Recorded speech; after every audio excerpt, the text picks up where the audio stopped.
Hey guys, Lisa here with a quick tutorial on how to add some clouds to a sky that's boring, bland, and blue. So I've got a photo here that I took in Joshua Tree a couple weeks ago, and there was no clouds in the sky anywhere. So I want to add a little bit to this photo. So I'm going to pop this over to Photoshop. Okay, so I've got my image here in Photoshop. And I'm going to go ahead and double click on the background, turn it into a regular layer. And then the next thing I want to do is make a selection of my sky. Now normally I would use the quick selection tool and it works really well for stuff that has a good edge on it. But in this case, on this particular photo, it wants to include my little trees in the selection. So I'm going to deselect that. And I'm going to switch over to the Magic Wand tool.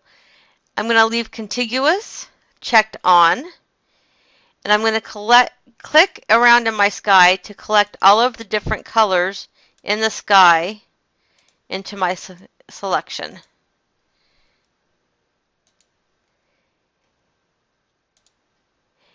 Okay, so it looks pretty good, and we've got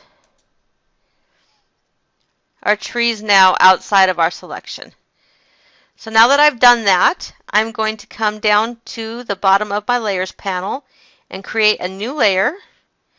And then I'm going to use the quick mask icon to add a layer mask.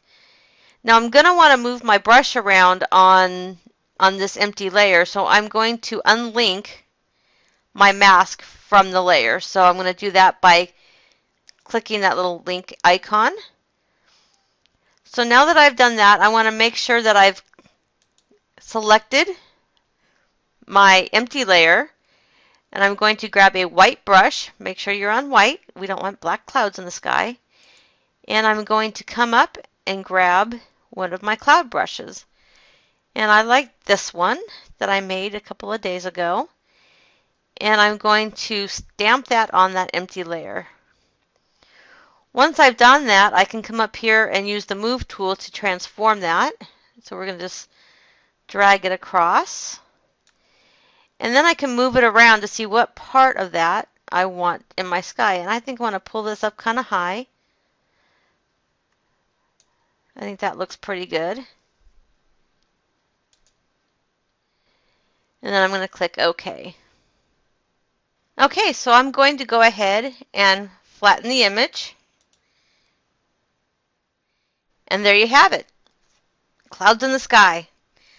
I hope you found this useful. Thanks for joining me. See you next time.